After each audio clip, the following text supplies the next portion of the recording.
사도 베드로가 흩어진 고난을 받는 성도들에게 하나님의 은혜와 하나님의 위로를 전달해 주기 위해서 이 편지를 쓰고 있습니다. 이 세상에서 환난과 핍박을 받고 있는 성도들이 반드시 알아야 할 것은 과연 내가 누구인가 하는 정체성이라는 것입니다. 그것을 알아야 세상을 이길 힘을 얻을 수 있는 중요한 내용이 바로 내가 누구인가 하는 정체성입니다. 사람들이 내게 말해주는, 사람들이 볼 때 규정해주는, 그들은 흩어진 나그네 같은 가난하고 힘이 없는, 그리고 추방받고 쫓겨다니는 그러한 형편의 사람들이었습니다. 그런 사람들의 말과 시선과 생각과 그들의 규정이 아닌 하나님이 정하신 우리의 신분, 나의 정체성, 그것을 아는 것이 이 땅을 사는 성도들에게 있어서 너무나도 중요한 내용이 된다는 것입니다. 우리 본문 바로 위에 있는 2절 말씀 함께 읽어볼까요? 읽겠습니다. 곧 하나님 아버지의 미리 아심을 따라 성령이 거룩하게 하심으로 순종함과 예수 그리스도의 핏부림을 얻기 위하여 택하심을 받은 자들에게 편지하노니 은혜와 평강이 너희에게 더욱 많을지어다. 아멘. 성도들이 왜 고난을 받는가? 왜 어려움을 당하고 불편함을 당해야 되고 왜 소외를 받는가? 그것은 하나님 아버지께 택하심을 받은 자들이기 때문에 그들의 시민권은 하늘에 있고 그들의 정체성은 하나님의 백성이라고 하는 신분이기 때문에 하늘의 존재가 이 땅에 외국인처럼 내려와서 살 때 어려움을 겪는 것 같이 그들이 당하는 환난의 내용은 바로 하나님의 택함 받은 백성이다 함에 있는 것입니다.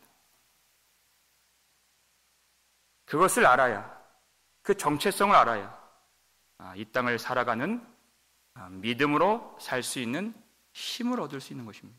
그리고 하나님을 언제든지 찬양할 수 있게 되는 것입니다.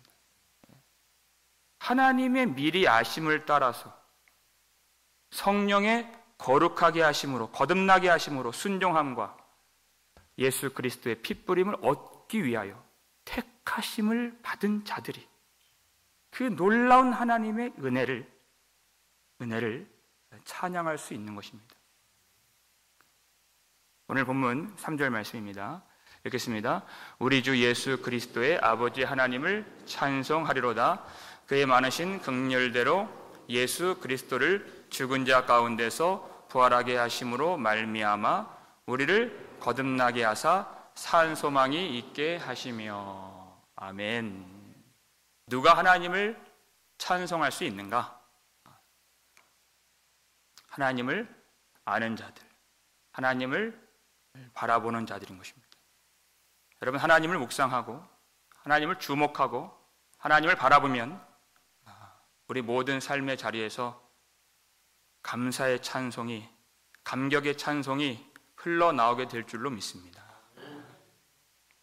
우리 하나님 어떤 분이신가? 우리 주 예수 그리스도의 아버지 하나님이라 했습니다. 주님의 아버지. 우리는 예수 그리스도의 핏부림을 받은 예수 안에 있는 자들이기 때문에 우리가 예수 안에서 하나님은 우리의 아버지가 되신다는 고백인 것입니다. 다시 말해 성도들은 하나님이 낳으신, 하나님이 거듭나게 하신 하나님의 자식이다 하는 것입니다.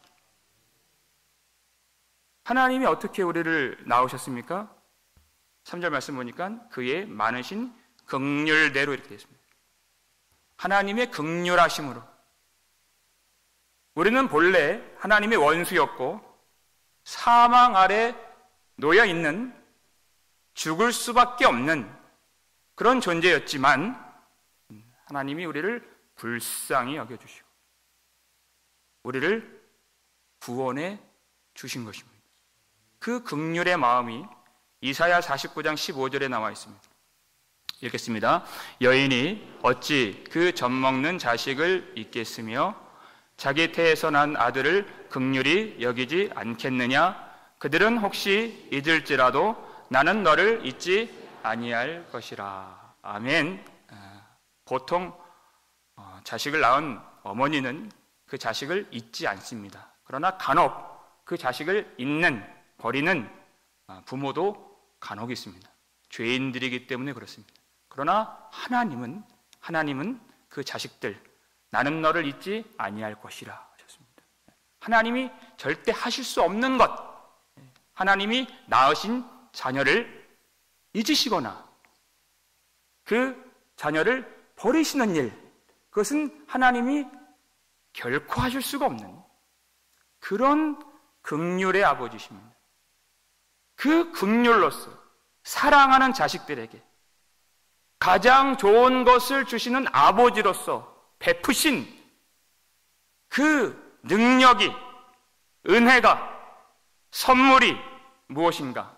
오늘 본문을 보니까 주 예수 그리스도를 보내시고 예수님이 십자가에서 죽임을 당하시고 그리고 주님이 부활하셨다는 것입니다.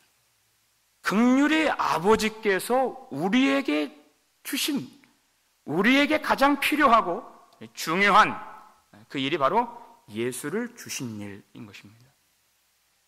예수를 이 땅에 보내셨다 하신 것은 우리가 예수를 받을만 해서, 그럴만해서 주신 것이 아니라고 성경이 줄기차게 우리에게 가르쳐주고 있습니다.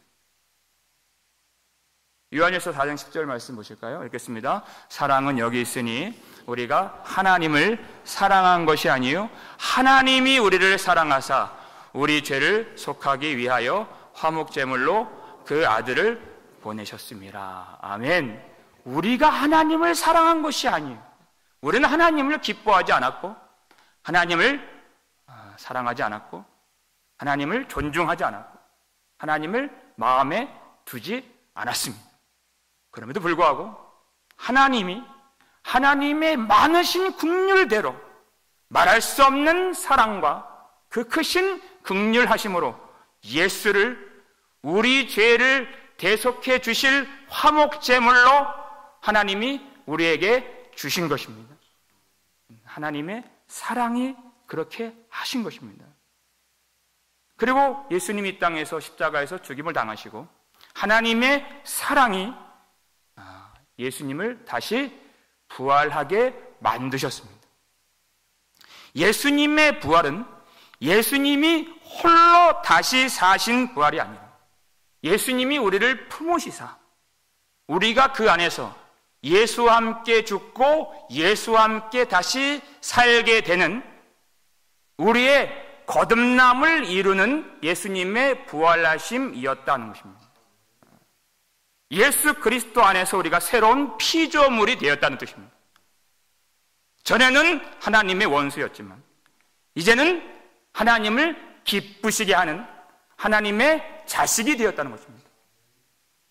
어린 자녀는, 갓난아이는 그 부모를 너무나도 사랑합니다. 그 부모가 와야 안심하고 기뻐하고 그가 살 수가 있습니다. 그런 것처럼 거듭난 자식들은 하나님을 비로소 사랑할 수 있게 된 것입니다. 그 아이가 태어나게 된 것은 아이의 노력이나 아이의 어떤 행위로 된 것이 아니라 전적인 부모의 능력으로, 부모의 행위로 된 것이기 때문에 우리가 거듭난 것에 대한 모든 공로는 우리 아버지 하나님께만 있는 것입니다. 하나님이 이제 나중에 살피겠지만 하나님이 성령으로 우리를 거듭나게 하시고 하나님의 말씀으로 우리를 거듭나게 해 주신 것입니다. 그래서 우리가 하나님만을 찬송하는 하나님의 백성이 된 것입니다. 마태복음 7장을 보니까 너무나도 두렵고 또 안타깝게도 선지자 노릇을 하는데도 거듭나지 않은 사람이 있다. 주님 말씀입니다. 권능을 행하는데도 거듭나지 않은 사람이 있다. 평생 주여 주여 부르는데도 주님의 이름으로 섬긴다 하면서도 거듭나지 않은 사람들이 있다. 그런 거듭남을 무엇으로 알 수 있다고 했습니까? 열매로 알리라 그랬습니다. 열매가 나타나야 된다. 여기서 말씀하는 그 열매 중에 하나가 뭐냐면 살아있는 소망이 그 속에 있는가 하는 것입니다. 산 소망이 있게 하시며 이렇게 됐습니다. 살아있는 소망. 이 세상이 교회를, 성도들을 박해하고 억누르고 짓누르고 빼앗고 괴롭게 한다 할지라도 그 속에 있는 살아있는 소망이신 예수 그리스도로 말미암아 그 속에 있는 구원받은 감격을 빼앗길 수가 없고 그 성도 속에 있는 마음의 찬송을 빼앗길 수가 없는 살아있는 소망이 그 속에 있느냐 하는 것입니다.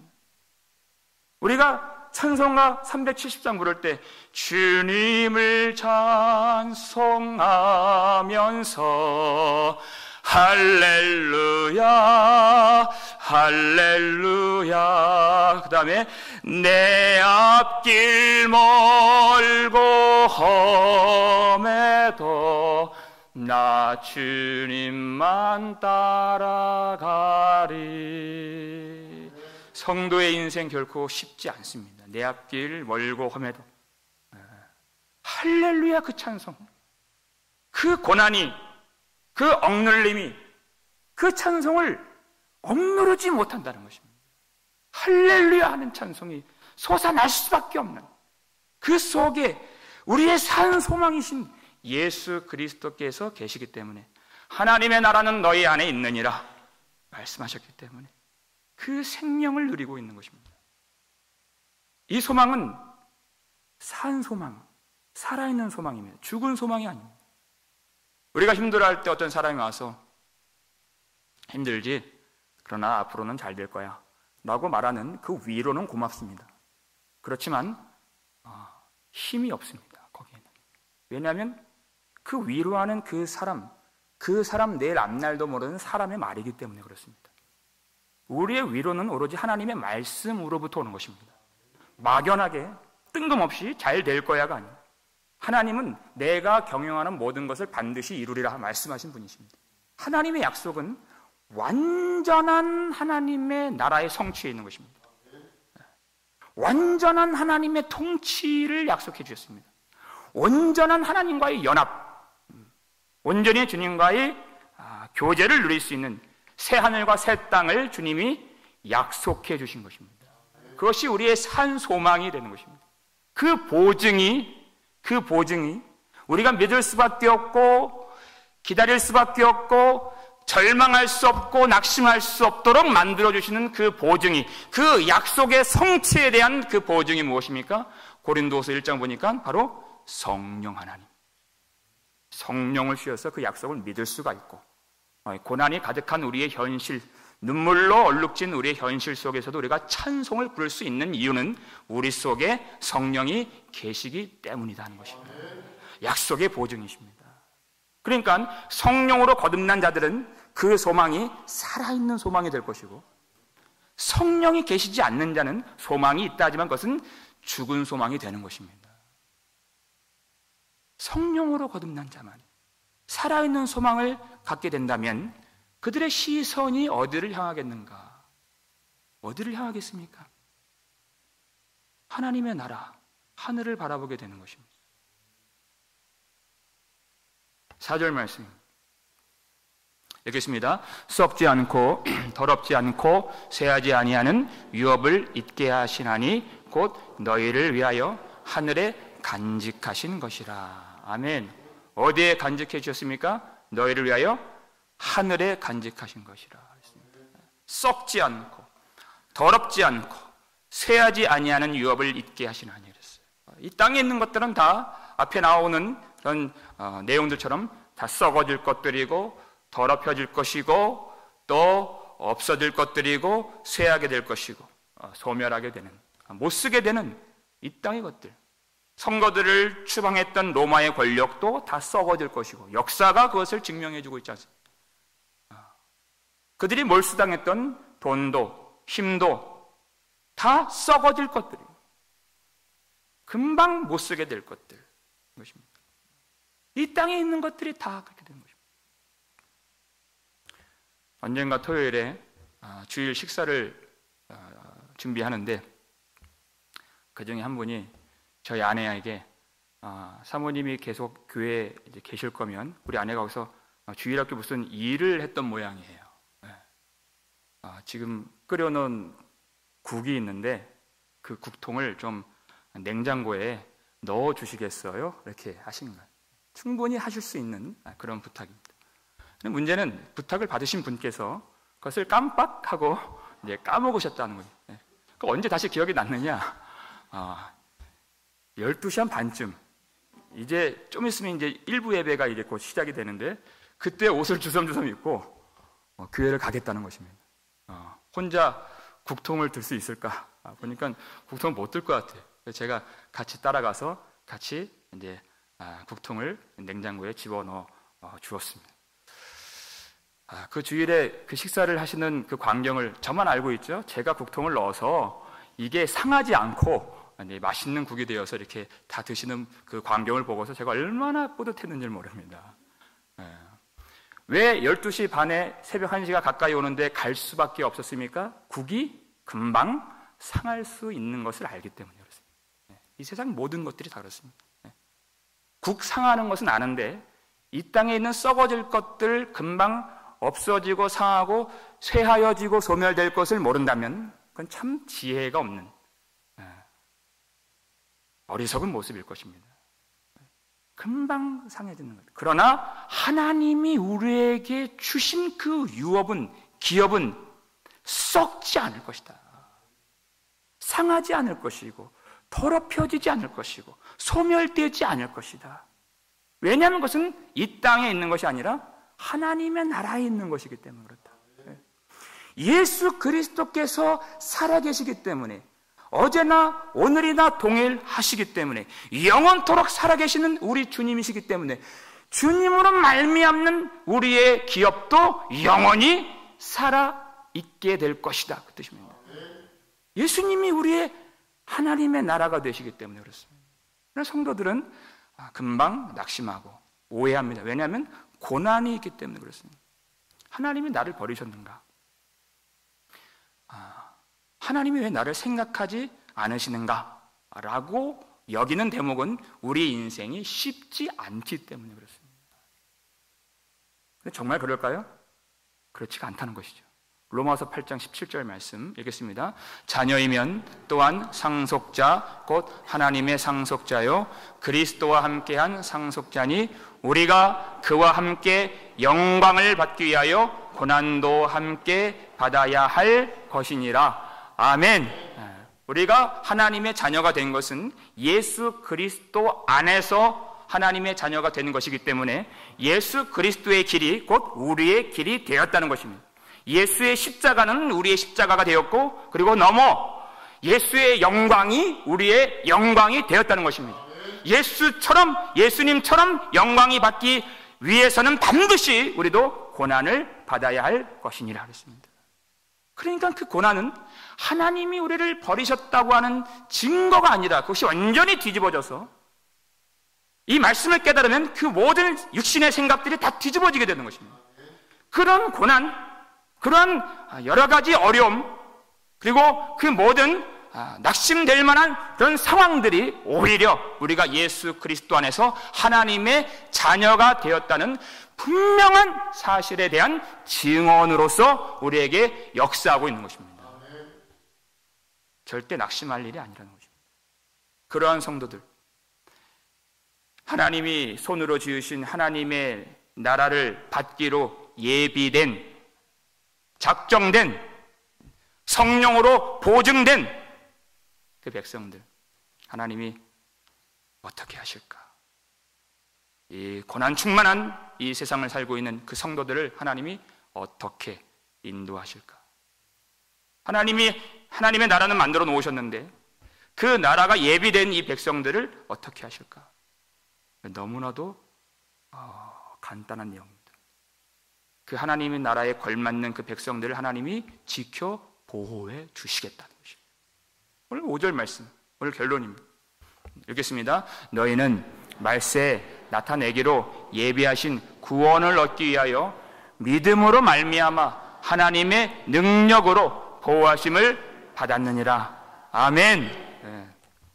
말세 나타내기로 예비하신 구원을 얻기 위하여, 그 하나님의 백성들, 하나님의 나라는 하나님이 다 만들어 놓으셨습니다. 그러면 거기에 들어갈 백성들이 있어야 할 것 아니겠습니까? 그 백성들을 하나님이 그냥 내버려 두시겠느냐?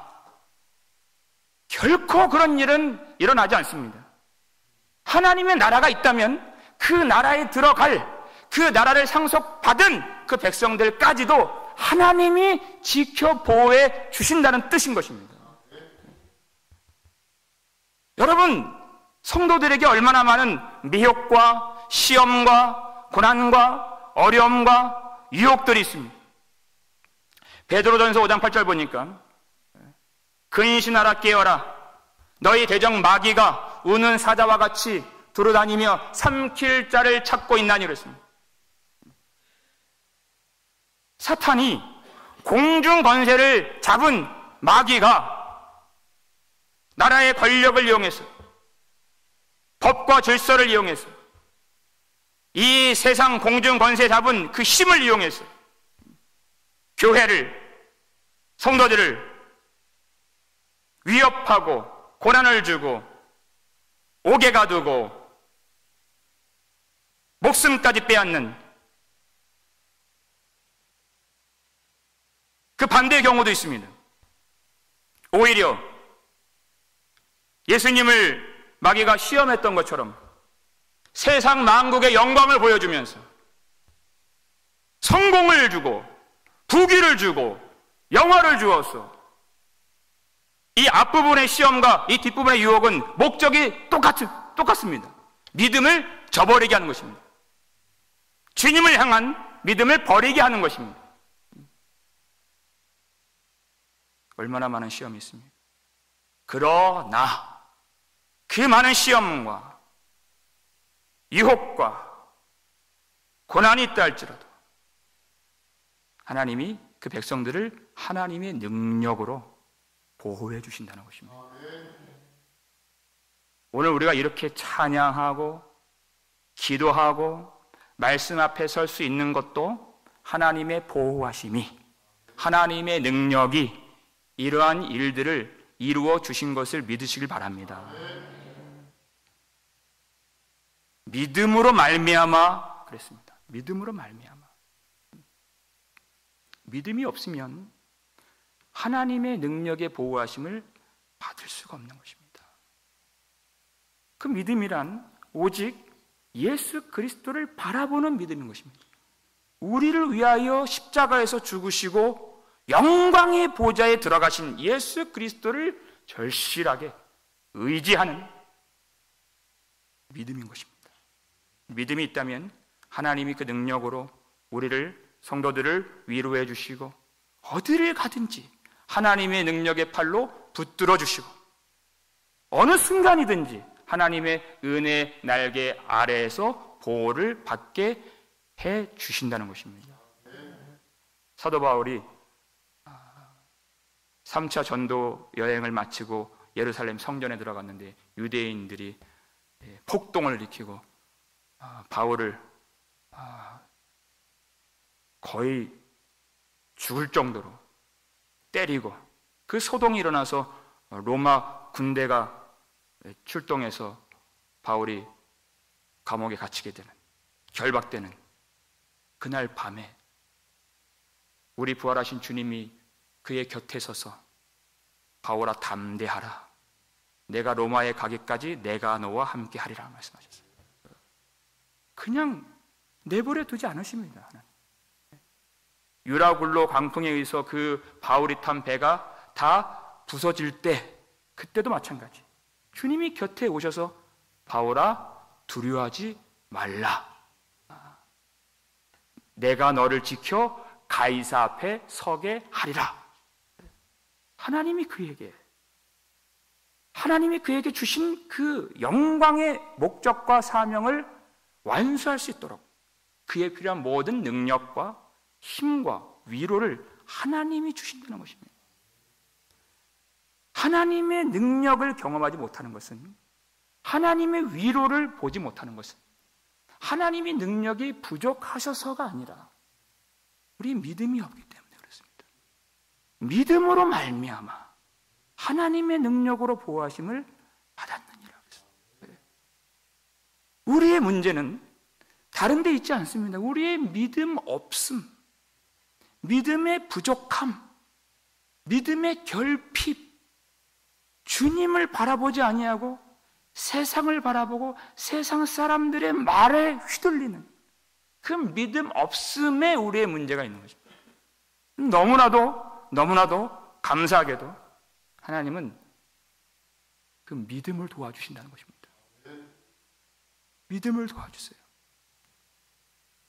우리가 좋아하는 찬송가 406장 3절 보니까 나의 믿음이 연약해져도 미리 예비한 힘을 주시며 위태할 때도 안보하시는 영원하신 어떻게 하죠? 주의 영원하신 하여간 그렇습니다. 네, 다 아시잖아요. 네. 우리 주님께서 하나님의 백성들을 지금도 지켜보신다는 뜻입니다.